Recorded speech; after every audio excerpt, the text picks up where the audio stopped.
What's up, everybody? Welcome to another edition of The Breakdown. And I want to talk about that Oregon and LSU game. But first, I just want to spend a quick minute talking about Boise State versus Georgia. In my prediction video, I did pick Georgia, and I was wrong.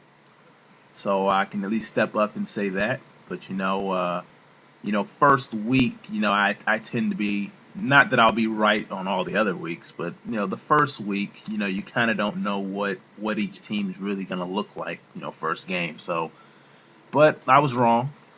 But I want to talk about Georgia just for a second.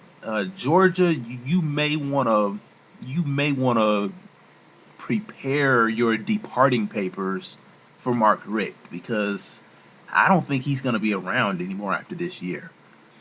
Georgia no longer has the elite players they used to have. The good recruits they do have are overrated.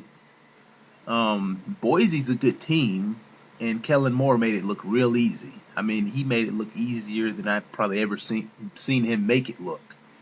Real easy. Georgia, you guys probably going to get beat by South Carolina based off what I saw. Boise's got a good defense. You guys struggle to score against them. So imagine how bad you're going to struggle when you get to SEC play, where the players are probably faster than Boise's and a little bit bigger than Boise's players. And Boise made it hard on you guys.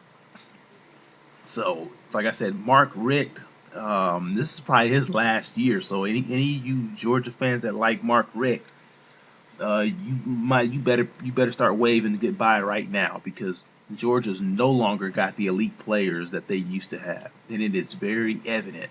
They came down to the Georgia Dome and won easily, and if it hadn't been for a couple of long runs by Georgia, the game wouldn't have even been as close as it was. They wouldn't have even got 21. So that's all I have to say about that. I want to talk about this Oregon and LSU game. Again, I picked Oregon.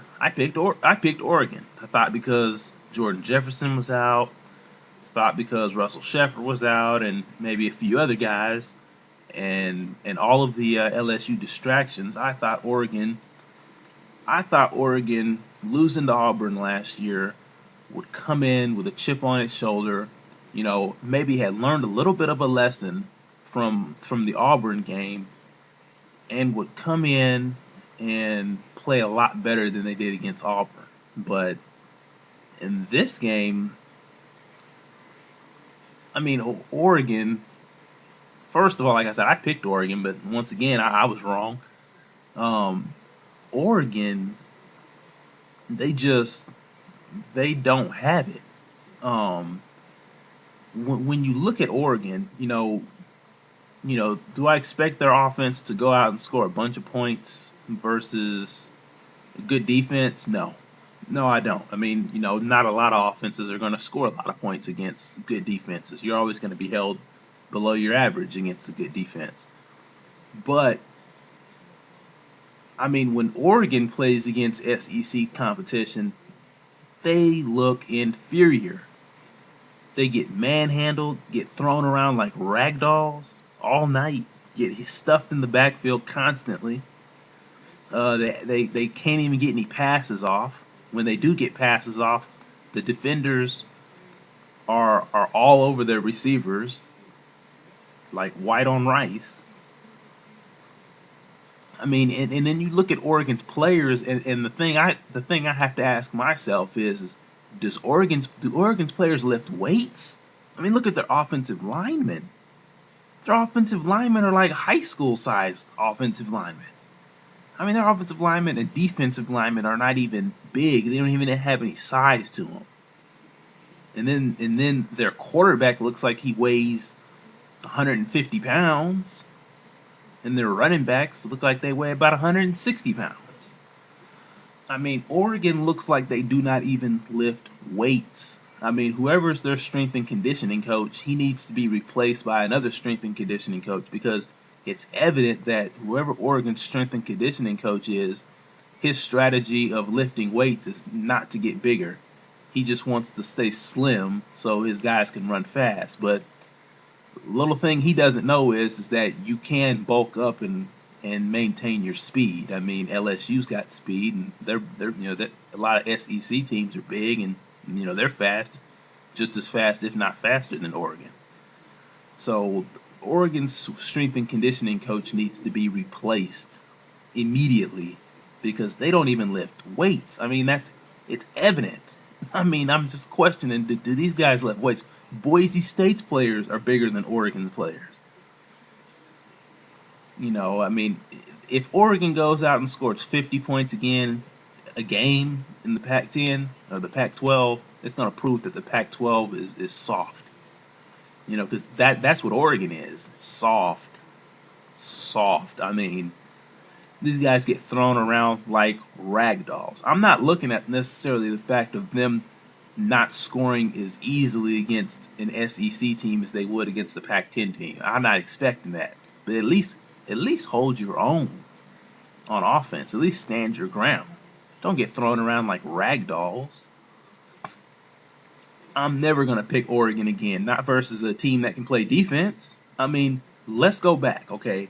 They played Ohio State in 2009.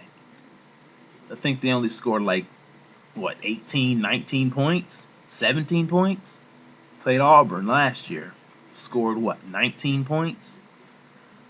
Played LSU this year, got 27, but on a late touchdown, they pretty much got shut down. So anytime they play a good defense, they don't do anything. And then when USC was good, when Pete Carroll was there, they never scored a whole bunch of points against them. They didn't start scoring a bunch of points against USC until USC's defense got bad within the last 2 years. So Oregon, I think I've washed my hands with them and Georgia. But, I mean, what do you guys think about Oregon?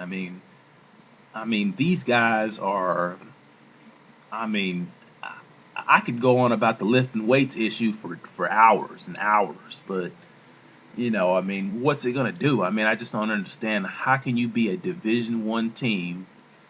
The guy who provides everything to your school owns Nike. I mean, the guy's got money. The guy's probably donated the weight room, and he's donated everything to their team, and they got players that can't even bulk up. I mean, and the thing is about 4 or 5 years ago, Oregon's players weren't as small as they were now. So obviously their weightlifting strategy has changed. I think they need to change it back to the way they had it. Because when they had, I can't remember what the running back's name with the attitude. Somebody will have to comment, but he wasn't small. Jeremiah Masoli, he was short, but he wasn't, he looked like he lifted weights. They had Haloti Ngata about 6 years ago, and he wasn't small. So obviously, Oregon's weightlifting strategy has changed because those guys are not even. I mean, man, and it's evident. That's probably the biggest difference between them and an SEC team or anybody else. So Oregon, all of you fans of Oregon, you guys just better not say anything else because you've been owned twice. There's 2 games in a row now. You're on a 2-game losing streak. You've been owned. So go out there and score 50 points in the Pac-10 or the Pac-12 all you want. No one's going to take you seriously anymore. That's all I have to say. What do you guys think about that game?